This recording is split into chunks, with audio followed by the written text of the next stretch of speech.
40여 년 전에 어떤 일이 있었을까요? 그걸 어떻게 알아요? 그죠? 제가 태어나던 때가 아니고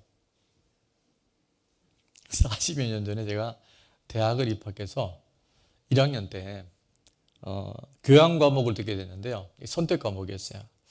그게 뭘 들을까 하다가 제가 문과긴 한데 자연과학 개론을 신청해서 들었어요. 그런데 그 자연과학 개론 1교시 때 교수님이 하늘의 별과 천체에 대한 설명을 해주셨는데 제가 그때 너무 놀랐어요. 내용은 이렇습니다. 지금 여러분이 지금 눈에 보고 있는 저 별은 그 보이는 별만 있는 게 아니라 또 무슨 별이 있을까요? 예, 우리 눈으로 육안으로 보이지 않는 그 별들이 무수히 많이 있대요. 그래서 그거는 뭘로 보여야 하면 천체 만원경을 보이면요 그게 보인다는 거예요. 아마 보신 분들도 있을 거예요. 자, 그러면서 지구에서 달까지의 거리가 얼마가 되냐면 35만 킬로 정도 된대요. 그런데 그 38만 킬로에 떨어져 있는 달빛이 우리가 오늘 이렇게 보이는 건요 1.3초면 볼 수 있대요. 그 속도가. 계속 들어보시면 알 거예요. 자, 지구와 태양과의 거리는 얼마가 되냐면 1억 5천만 킬로래요. 그러면 우리가 보고 있는 저 태양은 약 8분 50초 전에 있었던 그 빛을 우리가 지금 보는 거예요. 제가 설명드린 이후에 제가 설명을 잘 못할 수도 있으니까 그걸 그런 분이 있으면 끝날 때 물어보세요. 그게 이게 뭔 얘기냐고. 그래서 별이 1년간 거리를 뭐라 하면 한번 따라해 볼까요? 광년. 빛이 1년 동안 간 거리를 광년이라고 한다고 하면서 그러면 백광년은 100년 동안 빛이 간 거리를 백광년이라고 그래요. 지금 우주에는 엄청나게 많은 우리도 지금 뭐예요? 수금지화 다 잊어먹었죠? 지금 별들이 있어요. 근데 이 태양계만 있는 게 아니라 또 다른 은하계들이 계속 있는데 우리가 있는 이 은하계에서 제일 가까운 은하계 뭐냐면 들어보시는 분들 있을 거예요. 안드로메다라고 하는 얘들 뭐 이렇게 로봇 이름에 그런 게 있는 것 같아요. 그 안드로메다 은하계가 얼마가 떨어져 있냐면 250만 광년. 뭔 얘기인지 잘 모르겠죠. 빛이 250만 년 동안 와야 될 거리에 있는 거예요. 제가 정말 기절초풍할 내용은 뭐냐면 그 교수님이 이렇게 얘기를 하세요. 우리가 천체 만원경으로 지금 관측하고 볼 수 있는 그 별이 예를 들어 안드로메다의 은하계를 지금 우리가 봤다. 그러면 그게 몇 년 전에 있었던 별일까요? 250만 년 전에 있었던 별이래요. 그러면서 결론이 뭐냐면 제가 볼 때는 그 별은 250만 년 전에 있었던 그 별은 지금은 불타고 없어질 것입니다. 없어졌을 것입니다.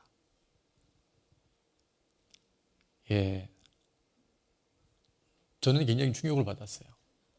여러분 지금 뭐 그런 걸 왜 당연히 무슨 얘기냐면 우리는 지금 우리가 보이는 게 전부라고 생각하잖아요. 그렇지 않아요. 정말 보이는 건 일부분뿐이고요. 현상에 불과해요. 10만 광년, 100만 광년, 안드로메다는 250만 광년은요. 지금 우리가 보이는 이것들은 지금 다 사라지고 없다는 거예요. 근데 오늘 여기서 우리가 볼 때는 있는 것처럼 보여요. 이게요. 어마어마한 우주와 하나님의 창조의 세계라는 거예요. 저는 그때 그 충격이 문득 생각이 나요. 이게 보이는 게 전부가 아닌 거예요. 나타나는 게 현상이 전부가 아닌 거예요. 진짜가 있어요. 자, 그래서 고린도서 4장 18절에는 이렇게 말씀을 합니다. 우리가 주목하는 것은 뭐가 아니요? 보이는 것이 아니요. 보이지 않는 것이니. 보이지 않는 뭐가 있다는 거예요. 자, 보이는 것은 잠깐이에요. 250만 년도요. 잠깐인 거예요. 보이지 않는 것은 영원해요.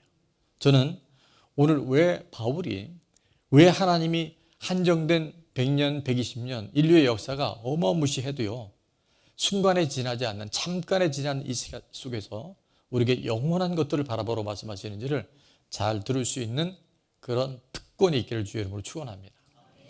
그러면서 히브리서 11장 3절은 또 이렇게 말씀합니다. 믿음으로 모든 세계가 어떻게 주셨어요? 하나님 말씀으로 주셨어요. 태초에 하나님이 천지를 창조하시니라. 하늘과 땅의 모든 존재하는 것들을 하나님이요 태초에 창조하셨는데 뭘로?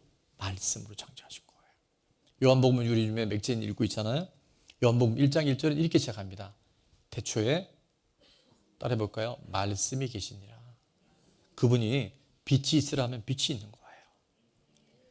그분이 땅 있으라 하면 있는 거예요.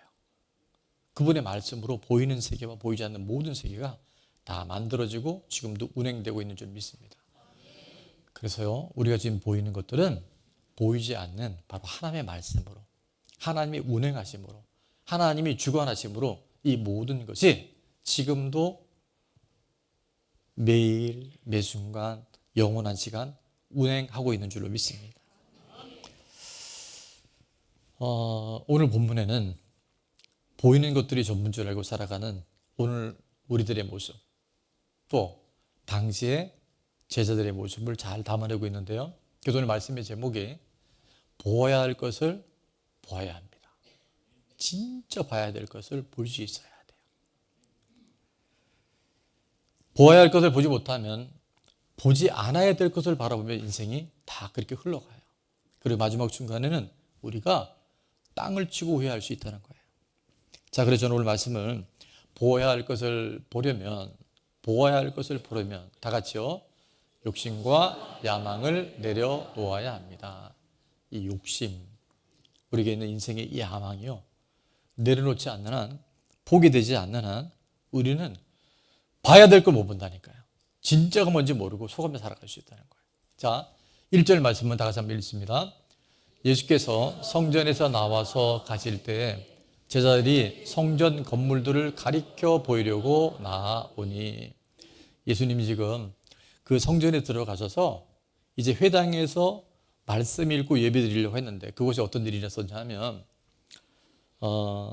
그 원근에서 온 많은 사람들이 이제 그 절기 때는 꼭 예물을 드려야 되니까 어떤 일이 있었냐면, 그 제물에 쓸 양이나 비둘기를 못 가져다 보니까 돈을 바꿔서 성전 안에 있던 양이나 그 제물들을 샀다는 거예요. 그래서 환전하는 일이 일어났었고, 또 하나는 가난한 사람들은 비둘기로 제물을 드렸는데, 비둘기를 그 먼 곳에서 데려오다 보면 관리가 어렵잖아요.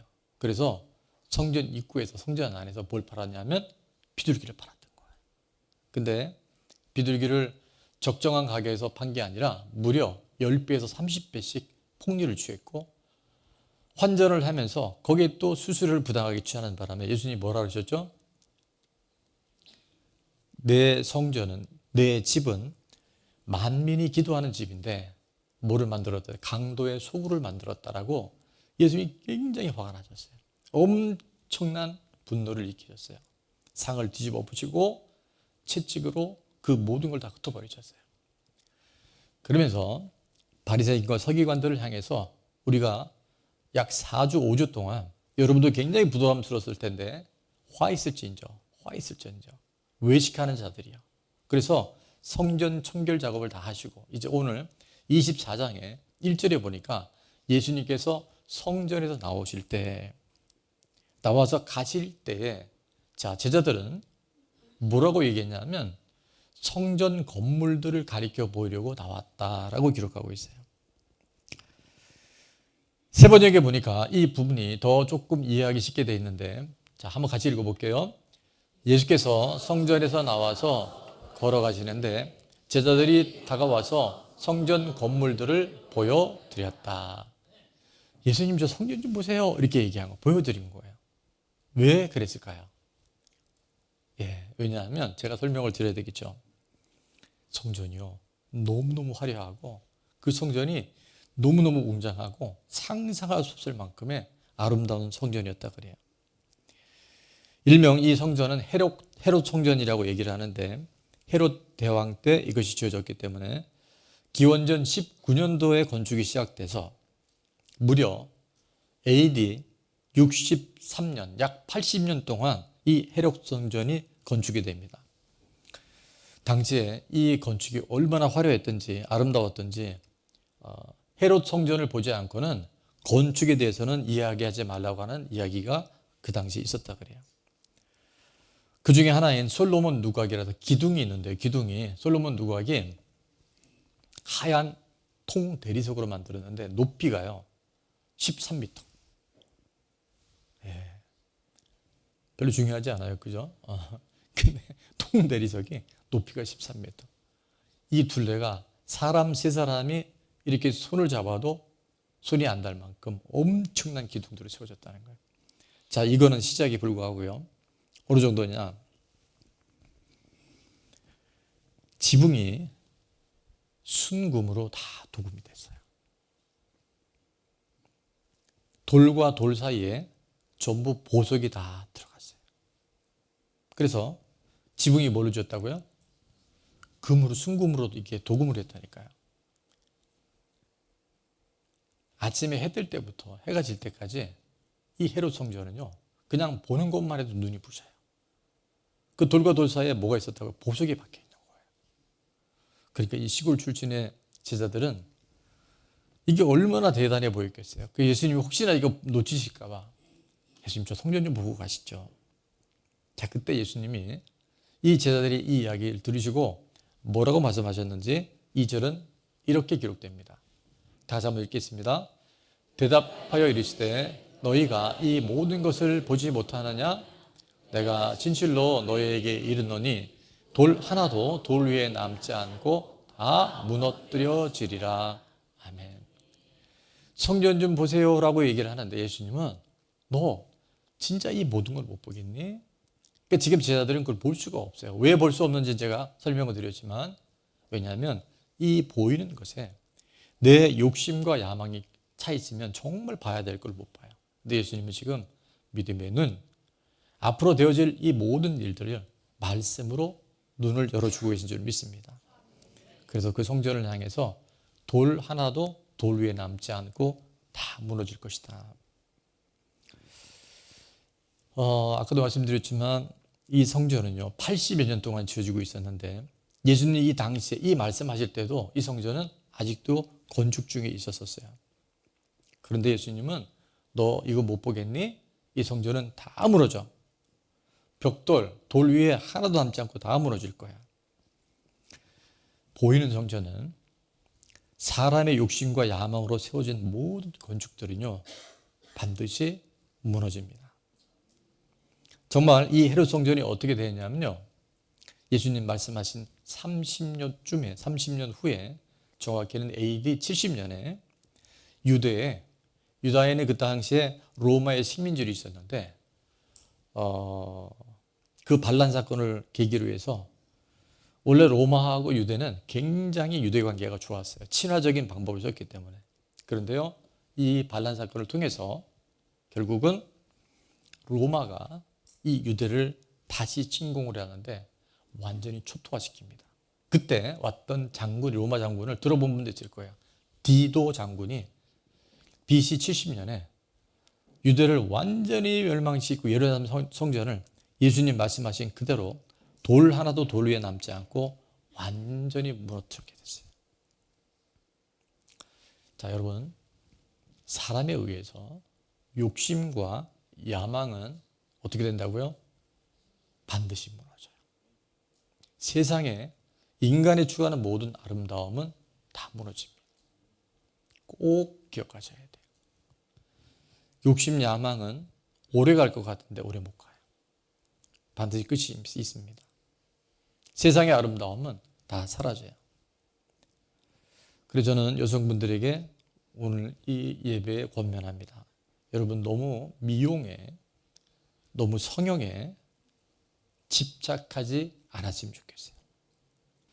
우리 남편분들은 아내분들에게 당신 좀 더 갖고 와야 되겠어. 더 예뻐져야 되겠어. 절대 이런 얘기하면 안 돼요. 아내는 이미 예뻐요. 아내는 이미 가장 예쁜 아내를 하나님께서 예배해 주셨어요. 나태주 시인의 풀꽃이라는 시를 여러분 들어봤을 거예요. 한번 따라해 볼까요? 자세히 보아야 예쁘다. 오래 보아야 사랑스럽다. 자, 옆에 분에게 인사합니다. 너도 그렇다. 예.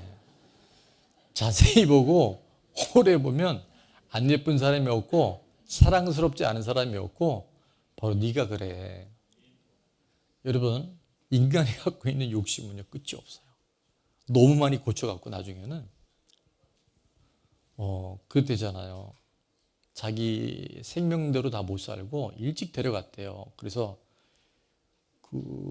이게 다 우스갯소리입니다. 어떻게 됐냐니까 천사가 하도 얼굴 뜯어 고쳐갖고 잘못 잡아갔다고. 여러분, 우리가 이 땅의 욕심은 끝이 있어요. 무너져요. 그래서 그거를 내려놓을 때 정말 우리한테 자유와 평안이 있어요. 하나님이 주신 것이 가장 아름다운 거예요. 우리 안에 욕심과 야망을 버릴 때요 진짜 좋은 게 와요. 야고보서 1장 15절에 보니까 욕심이 잉태하면 뭐가 한다고요? 죄를 낳아요. 죄가 장성하면 사망을 낳아요. 그래서 우리가 이 욕심이 들어올 때 빨리 예수님의 이름으로 분별하고 끊어야 돼요. 죄에 틈을 주면 결국 우리가요 사단에 끌려다녀요. 2025년에 이제 보니까 딱 2주밖에 안 남았어요.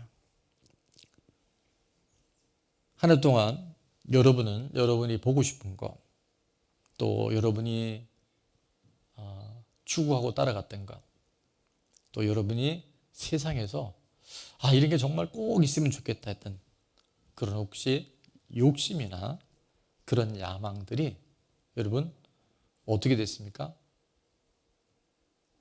저는 이 욕심과 야망이 여러분에게 무너졌다고 한다면, 여러분의 인간적인 모든 계획들이 실패했다면 그건 한번 따라해 볼까요? 잘된 일입니다. 잘된 거예요. 욕심은, 야망은 망해야 돼요. 실패해야 돼요. 암이 무서운 것은 금요철에 때 말씀드렸죠. 암이 왜 나쁜지 아세요? 왜 무서운지 아세요? 다른 병들은 전조 현상이라는 게 있어요. 근데 암은 그런 게 없어요. 초기에 발견한 암은 거의 고칠 수 있지만 이게 말기에 들어간 경우는요 굉장히 어렵습니다. 근데 이 욕심과 야망은요 정말 암과 같아요. 우리 인생에 하나님과 같이 갈 수 없는 것들, 말씀은 분명히 아니라고 말씀했는데 나는 그것이 옳다라고 추구했던 모든 것들은요 결국 어떻게 된다고요? 망하는 거예요. 그래서 저는 또 한번 이렇게 적어봤어요. 욕심과 야망을 따라갔을 때 망하는 것은 너무 잘된 길. 따라합니다. 망해야 합니다. 실패해야 합니다. 실망해야 합니다. 비참해야 합니다. 아니, 이 주일날 아침에 목사님 왜 이렇게 저주를 하시나? 그 다음 구절입니다. 다 같이 한번 따라볼게요. 그래야 살아납니다. 그래야 진짜 살아난 거예요. 잘못된 길로 갔는데 잘못된 길에 아무런 게 없으면요 벼랑에 떨어져 버려요. 그래서 예수님은 지금 안타깝게 제자들에게 그 화려한 성전을 보면서 예수님 저거 좀 보시라고, 저렇게 화려하고 아름다운 성전을 좀 보시라고. 여러분, 그거는 30년 후에 완전히 사라져 버려요. 잿더미가 돼버려요. 근데 그걸 우리가 붙들고 있는 거예요. 그래서 저는 이 말씀 준비하다가 찬양이 하나 생각이 났어요. 나의 한숨을 바꾸셨네. 고달픈 삶에 은혜도 무너지고 곧 사라질 것에 내 마음도 네. 헛되고 헛된 것들을 바라보며 그 은혜를 놓치며 살았네. 주어진 삶을 묵묵히 살아가며 날 붙드신 예수를 보내. 우리 여러분, 저는 여러분이 개인의 삶을 다 알지 못하지만 욕심 따라왔다면, 인간의 말과 야망을 따라왔다면 여러분 그게요 무너지는 게 맞아요. 하나님 아닌 것들로 따라간 것들은요 망해야 돼요. 실패해야 돼요. 나에게 실망해야 돼요. 그때 살아나요. 그때 그 예수의 이름이 우리를 살리시고 우리를 새롭게 비춰가셔요. 25년도 우리 교회 표어가 주보에도 보면 새 일을 행하시는 하나님을 신뢰하라 했어요. 저는 하나님을 신뢰합니다. 그래서 이사야서 43장 말씀 주실 때 내가 새 일을 할 것이다. 보라 새 일을 행할 것이다. 장차 들짐승과 타조도 미물의 짐승들도 나를 존경하고 인정하게 될 것이다. 그래서 광야의 길을 사망의 강을 내서 내 택한 백성들로 마시게 할 것이다. 그래서 2024년도 새해 말씀을 받고 우리 교회 표어로 정하면서 제 안에는 정말 심장이 뛸 만큼 도대체 하나님이 어떤 새 일을 행하실까 굉장히 기대감이 컸어요. 근데 그런 얘기가 있죠. 기대가 크면 분노가 일어난다고. 실망할 일이 있다고. 제가 좀 무던한 데가 있는데 이제 치아가 좀 이렇게 안 좋았었어요. 근데 워낙 뭐 일정들이 바쁘고 또 제가 이제 관리를 못 하다 보니 그냥 방치했던 이 치아가 치과 갔더니 임플란트에도 문제가 생겨서 그걸 다시 빼고 또 뼈에 박혀 있는 그거를 이제 분리시키는데 1시간 반을 마취를 8번 해가면서 그때 저는 예수님의 십자가가 얼마나 고통스러웠을지를 한큼 경험해 봤어요. 그 의자 위에 매달려 갖고 이 뼛속에 있는 임플란트를 빼는 게 정말 장난 아니더라고요. 그러니까 발치하는 것보다 한 10배는 어렸던 것 같아요. 그래서 8개 이빨을 지금 6개월 동안 치료를 했고 내년 상반기까지 지금 치료를 받아야 되는데 또 제가 잘 아는 또 그 치과 원장 집사님이 시흥에 계신데 왔다 갔다 하는 시간도 만만치가 않아요. 그러니까 이제 체력이 자꾸 바닥이 나기 시작하고 그래서 저는 진짜 새 일을 하시는구나. 전에 없었던 새 일들이 일어나는구나. 그런 과정에 예기치 않았던 사람에 대한 어떤 그런 실망, 또 내 자신에 대한 자책감, 여러 가지 그 착잡한 마음들이 제 안에 굉장히 많이 있었어요. 그런데 말입니다. 그 과정에서 제가 뭘 봤는지 아세요? 제 안에 욕심이 있었더라고요. 제 안에 하나님이 원하시는 하나님이 원하는 소망과 비전이 아니라 제 안에 야망이 있었다는 것을 제가 봐요. 그래서 회개하게 됩니다.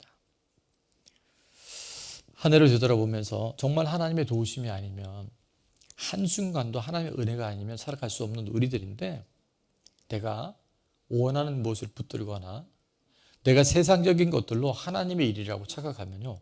그거는 따라합니다. 망해야 합니다. 망해야 돼요. 그거는 실패해야 돼요.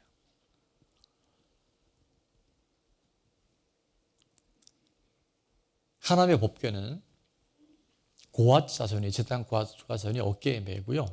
어떻게 되냐면 이동을 해야 되는데 우사라고 하는 그 제사장의 아들이 법궤를 어깨에 메지 않고 수레에 싣고 가다가 그게 소가 날뛰는 바람에 법궤가 땅에 떨어지려고 했을 때 우사가 어떻게 합니까? 법궤를 붙잡았어요. 근데 어떻게 됩니까? 우사가 죽어요. 왜 죽었냐 하면 하나님의 방법대로 법궤를 옮기지 않으면 법궤는 떨어져야 돼요. 망해야 돼요. 근데 그걸 붙잡으면 우사가 죽는 거예요. 여러분, 내 욕심과 야망은 반드시 망해야 되고 실패해야 돼요. 정말 수치를 당해야 돼요. 그럴 때 하나님은 우리를 살려내셔요. 새해를 행하시려면 욕심과 정욕이 빠져나가야 돼요. 세상에 속한 야망이 사라질 때 진짜 하나님의 새해를 이루셔요. 저는 여러분이 어떤 지금의 문제 속에 있는지 모르지만 많은 분들이 지금 질병으로 어려운 분들도 있고요.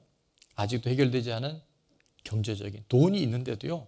늘 가난한 분들이 있어요. 늘 궁핍한 분들이 있어요. 근데 실질적으로 어려운 분들도 있더라고요. 여전히 해결되지 않은 관계의 문제들, 남편 때문에, 아내 때문에 정말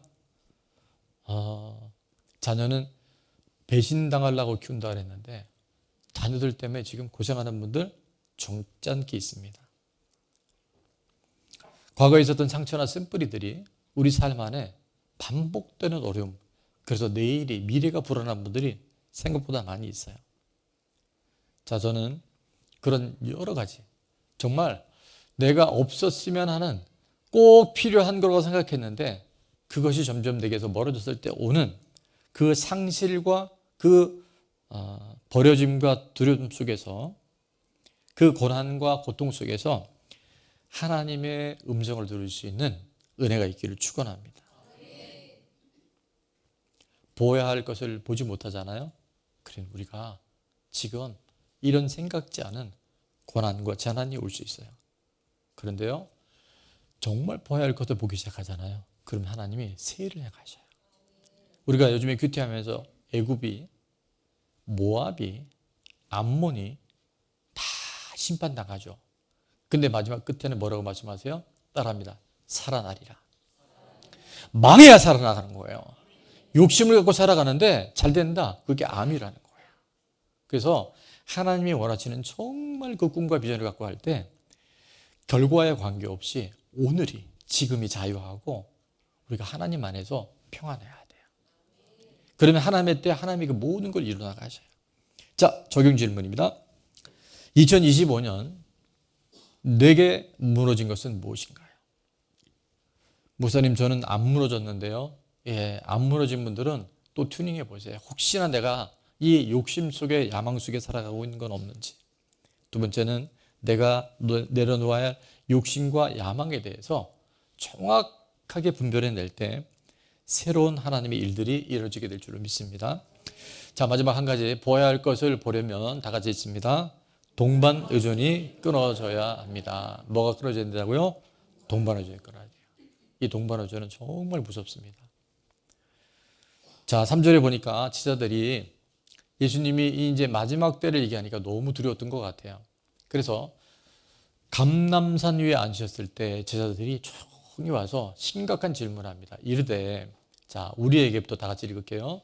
우리에게 이르소서 어느 때 이런 일이 있겠사오며 또 주의 임하심과 세상 끝에는 무슨 징조가 있사오리까? 자, 세 가지 질문하는데 첫 번째는 어느 때를 물어봐요. 여러분, 우리가 하나님 중심으로 살지 않으면 항상 때에 관심이 많아요.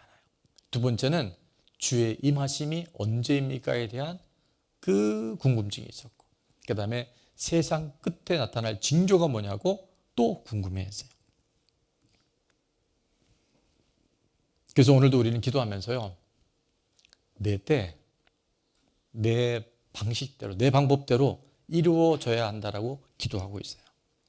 따라합니다. 그건 너 생각이고, 그 너 생각이고. 하나님은요, 하나님이 때 가장 좋은 것을 주셔요. 하나님이 때 하나님의 방법이 가장 좋은 것이에요. 이걸 여러분 꼭 붙들 수 있길 바랍니다. 앞서가지 않아야 되고 뒤처지지 않아야 되고 내 방식, 내 방법은 또 다른 부작용이 생길 수 있어요. 자, 그럼 예수님은 이런 대답을 하잖아요. 사람의 미혹을 조심해라. 사람의 미혹을 조심해라. 자칭 그리스도로 하는 자들이 많이 생길 것에 대해서 예수님이 그 미혹을 조심하라고 말씀하세요. 얼마 전에 통계를 보니까 전 세계에요, 자칭 자기가 메시아다, 그리스도라고 하는 사람이 통계가 나왔는데 한 몇 명쯤 될 것 같아요, 여러분? 예, 별로 중요하지 않아요. 한 300명쯤 된대요. 300명이나 지금 그 예수님 이후에 자기가 그리스도라고 한다 그래요. 자, 퀴즈가 나갑니다. 그러면 그 300명 중에서 우리나라에 내가 그리스도라고 하는 사람이 몇 명 정도 될 것 같아요? 우리나라에만 한 80명이 있대요. 이제 우리나라 대단한 나라예요, 우리는. 그 많은 2000년 동안에 200개가 넘는 나라 중에 우리나라가 80명의 그리스도가 계셔 지금. 옆에 있는 사람 조심해야 합니다. 여기 지금 그리스도라 그래갖고 말씀을 미혹시키고 뒤트는 사람이 있을 수 있어요. 내가 복음, 내가 복음.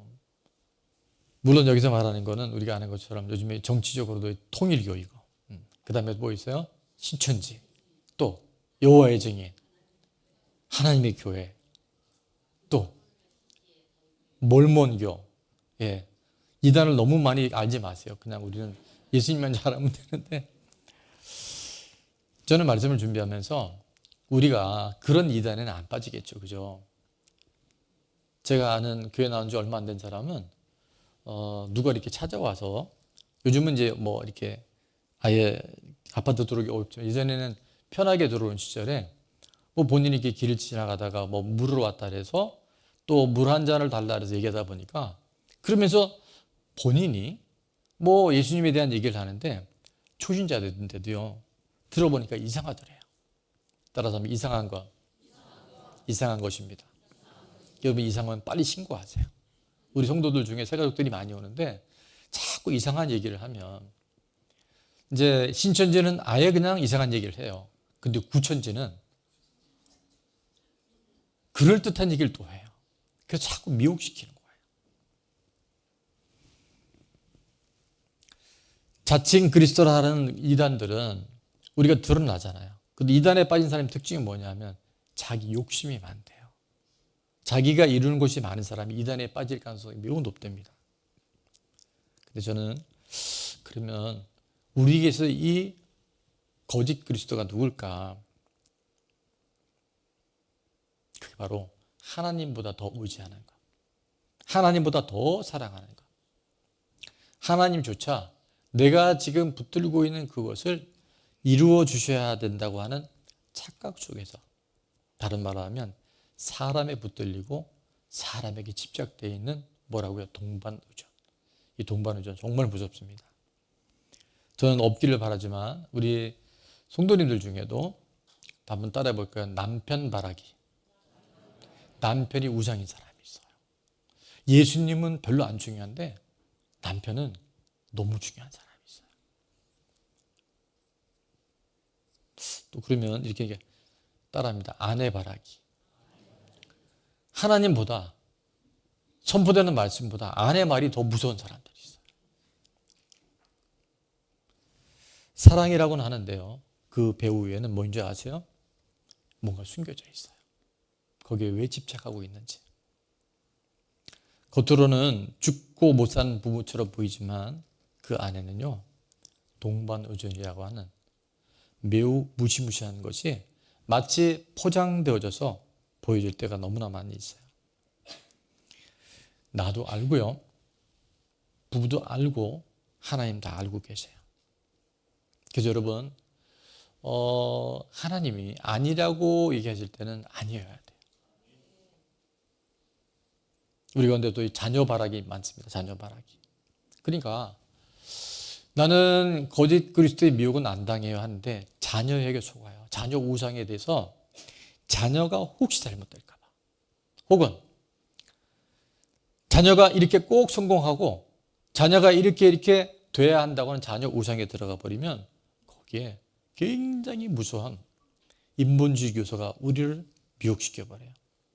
전에도 여러 번 말씀드렸지만 여러분, 자녀에게 그렇게 집착하는 이유 중에 하나는 자녀를 잘 키웠다고 하는 부모의 칭찬을 듣고 싶기도 하고, 내가 이루지 못한 어떤 꿈을 자녀가 이루어서 대리 만족을 얻고자 하는 그런 동반의존이 그 안에 들어있다는 거예요. 자기 열심. 여러분, 이 자기 열심이 마지막에는 어떻게 해요? 자기 우상으로 갑니다. 그리고 내가 무너질까 봐, 내 삶이 혹여나 잘못될까 봐 연연해하고 있는 자기 모습 안에 이 거짓 그리스도가 지금 얼마나 많이 들어와 있는지 몰라요. 혹여나 내 남편이, 내 자녀가, 내 아내가 죽을까 봐, 떠날까 봐. 아내들, 요즘 아내만 남편만 아니에요. 바람 필까 봐, 내가 싫어질까 봐. 이거요, 다 묶여 있어요 지금. 여러분, 묶여 있다면 동반의존인지 아닌지를 잘 분별할 수 있기를 축원합니다. 자녀들이 탈선할까 봐, 사춘기를 너무 심하게 겪어서 신앙을 떠날까 봐, 이성 친구를 잘못 사귈까 봐. 여러분, 우리가 당연히 기도해야 되겠지만 거기에 연연하는 순간 우리 안에 하나님이 준 진리가, 하나님의 일하심이 제한될 수 있다는 거예요. 제가 결혼 전까지 저희 어머니하고 동반 의존이 있다는 걸 여러 차례 얘기했기 때문에 들은 분들이 많을 거예요. 혹시나 우리 새가족 분들 중에 목사님이 동반 의존이 뭐였어라고 한 것이 궁금한 분들은 아는 분들한테 한번 물어보세요. 저는 그렇게 하는 것이 효도인 줄 알았어요. 근데 제가 이 동반 의존이 끊어지고 나니까 잠시는 저희 어머니가 좀 서운하긴 하셨는데 지금은 다 건강해지고 그 시어머니와 며느리의 사이가 갈수록 좋아지는 줄 믿습니다. 저는 목회하면서 이 동반 의존이 얼마나 무서운가를 제가 많이 경험하고 올해는 더 실감하고 있어요. 제가 이 동반 의존에 묶여 있을 때 가장 오는 게 뭐냐면 우리 성도님들이 시험에 들면 어떡할까? 조심해야 되는 것 좋죠. 그게 나쁘다는 게 아니에요. 근데 이 동반 의존 안에 있을 때 성도들이 시험에 들어서 교회를 떠나면 어떡할까? 개척 때부터 그런 일들이 계속 반복이 되는 거예요. 이 동반 의존이 끊어지지 않으면요, 정말 희한한 일들은 내가 잘해주려고 그러고 제가 시험에 들지 않게 하려는 그런 성도들이요, 희한하게 다는 아니지만 시험에 들더라고요. 그리고 또 하나는 그런 성도들이 교회를 떠나더라고요. 따라서 합니다. 내려놓아야 합니다. 끊어져야 합니다. 그래야 살아납니다. 동반 의존이 끊어지지 않은 남편으로 인해서 여러분은 언젠가 후회할 날이 오게 됩니다. 동반 의존이 끊어지지 않은 아내로 인해서 여러분 굉장한 실망한 시간들이 올 수 있어요. 동반 의존에서 끊어지지 않은 자녀를 여러분이 붙들고 있는 한 나중에 땅을 치며 후회할 시간들이 올 수 있어요. 자녀는 품 안의 자식이라고, 여러분 아이들이 조금만 크면요, 부모님이 해줄 수 있는 시간과 부모님이 돌봐줄 수 있는 것들은 매우 제한되어 있어요. 24시간 함께 못합니다. 그러면 누가? 하나님이 그 아이들을 보호해 주셔야 돼요. 하나님이 그 아이들을 지켜주셔야 돼요. 잘못된 만남도 여러분 하나님께 맡겨드리고 기도하고, 그러나 말씀 안에서 양육할 때 하나님이 그 아이들을 길러주신다니까요. 동반 의존이 끊어지지 않으면 제대로 해주지도 못하면서 늘 서로 묶이고 연연해하고 불편해해요. 자녀도 불행해지고 부모도 불행해집니다. 결혼을 해도 불행하고 결혼 안 해도 힘들어요. 옆에 분에게 우리 화면 보면 이렇게 인사합니다. 경계선이 분명해야 합니다. 경계선이 분명해야 돼요. 여러분, 이 동반 의존이 끊어지고 이제는 하나님이 하시지도 않은 게 따라합니다. 상호 의존. 내가 할 수 있을 때 기도할 때 기도하고 또 아이들에게 도와줄 때 도와주고 나머지는 하나님께 맡겨드리고, 그게 바로 상호 의존인 거예요. 동반 의존이 안 끊어지면 해야 할 말을 못해요. 희한하더라고요. 꼭 해야 될 말인데 동반 의존에 묶여 있으면 그 얘기를 못해요. 그리고 어떻게 되는지 아세요? 안 해야 할 말만 골라서 해요. 그런 말은 안 해야 돼. 근데 동반 의존이 묶여 있다 보면요, 그 얘기를 하면 서로 나빠지는데 희한하게 그런 단어가 생각이 나는 거예요. 싫은 소리지만 해야 할 말은 해야 합니다. 근데 그 얘기를 못해요. 아이들이 망가져요. 아닌 건 아니라고 얘기를 해야 돼요. 그거는 틀리다고 얘기를 해줘야 아이들이 나중에 사고를 치고라도 엄마 말이 맞구나, 아빠 말이 맞구나, 선생님 말이 맞구나, 목사님 말이 맞구나 하고 돌아오는데 그 말을 못하니까, 동반 의존이 안 끊어지니까 남편도 아내도 자녀도 이렇게 난리가 나는 거예요.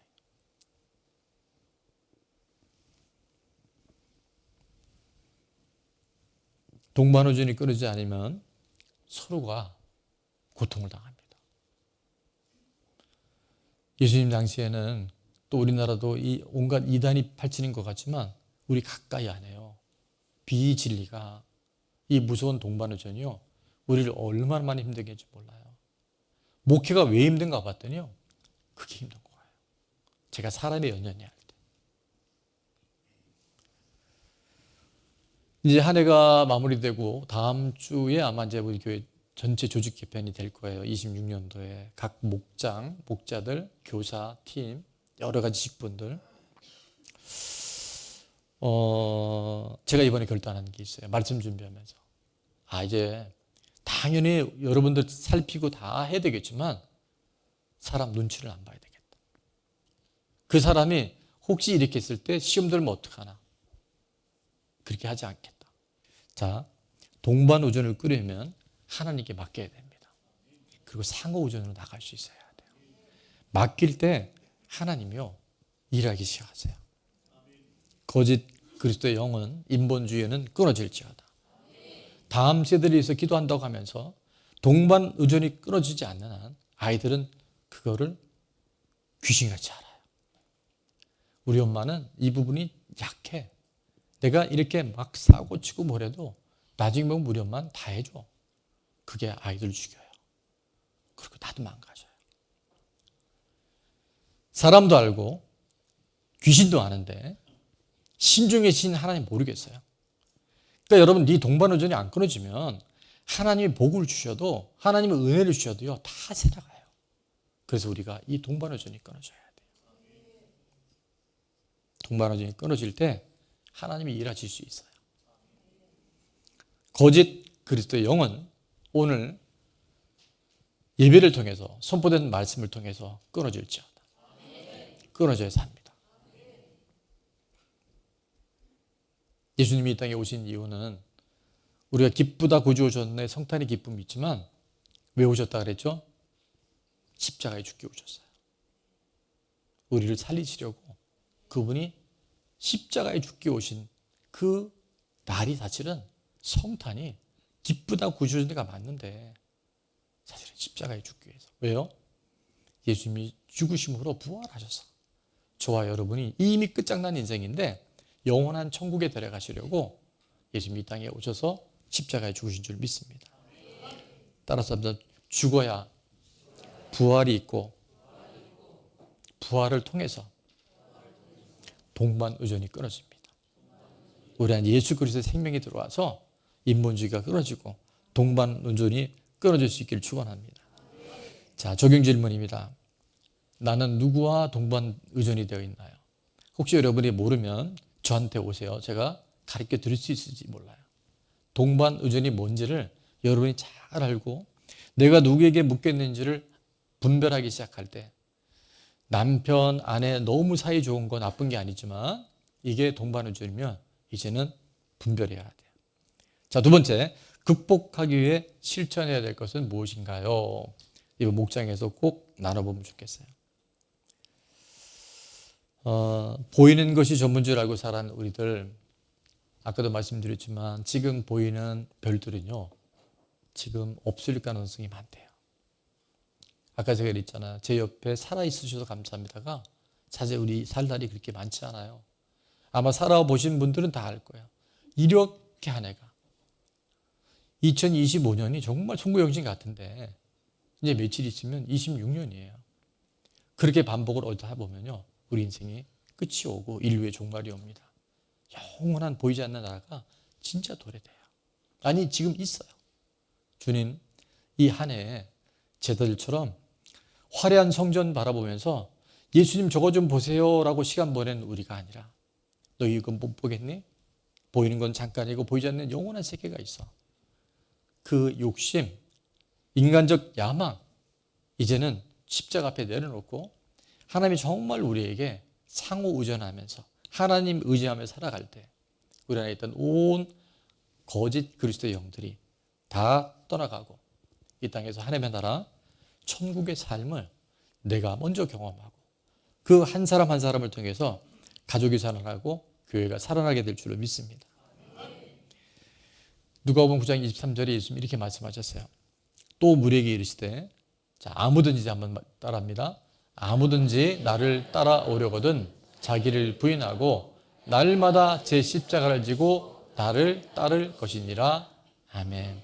이 성탄의 진정한 기쁨은 자기가 부인되어지고 날마다 내 몫에 트인 그 십자가를 지고 갈 때 우리는 영생의 길, 천국의 길, 성탄의 기쁨의 주인공들이 되게 될 줄로 믿습니다.